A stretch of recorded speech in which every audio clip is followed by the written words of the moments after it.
I was disappointed. I was quite shocked. Hearing a man talk about women being too emotional in this day and age, I just felt like I'd gone back like 30 years, to be perfectly honest with you. But I caveat that with his team have just been beaten 5-0 by a very strong Lionesses team, and that's not easy to take, and you've got all the media on you.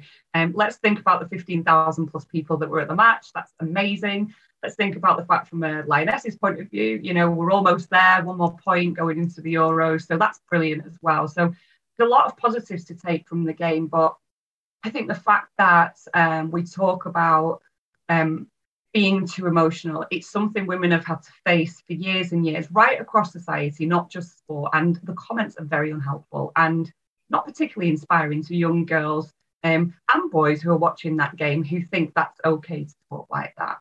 Sure. And language is so important, isn't it? Yeah, and I think he recognised that in his comments at the end. He said, I probably shouldn't have told you that, which makes me think, I've dropped a bit of a clanger, and we're all human. We all do that. So this isn't about vilifying him at all. It's just about using the opportunity to raise again the fact that the women's game has come so far. If we look at the weekend's results, let's take, Chelsea or the Spurs games, they were high scoring games. Multiple goals were scored in short spaces of time. I think Villa and Spurs, one was at 66 minutes, one was at 71. Were they emotional? Can they not cope? Have they not got the mental resilience? And actually within the men's game, let's be honest, there's a lot more investment in terms of sports psychology and support services around the athletes. So I think the comments are unhelpful. I'm imagining they're based more upon opinion than fact. So there's maybe a call to the industry in terms of what level of research sits around the women's game.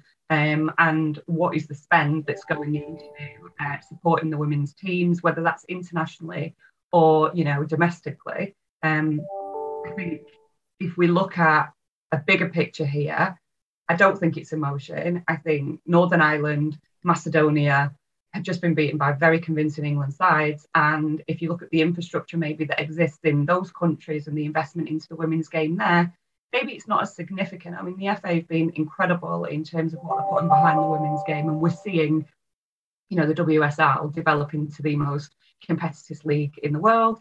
And that's really important. So we should celebrate that and maybe use his comments as a platform for this conversation, but not dwell too much on an opinion of somebody, who will be wounded by that loss. Sure. You shouldn't be discriminated against because of your gender. You shouldn't be classed as emotional.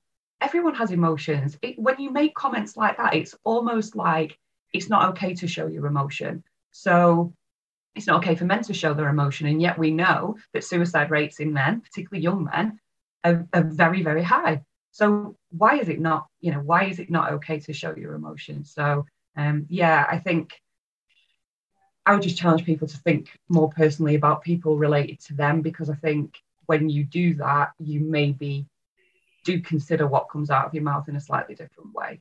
But in the meantime, for anyone that's out there that's made those kind of comments, for organisations that maybe would like to find out more and ask the questions they daren't ask in a public space, that's what Women in Football is here to do. And, we're open to everybody to support in that way, because we want to support the industry to be better in this space.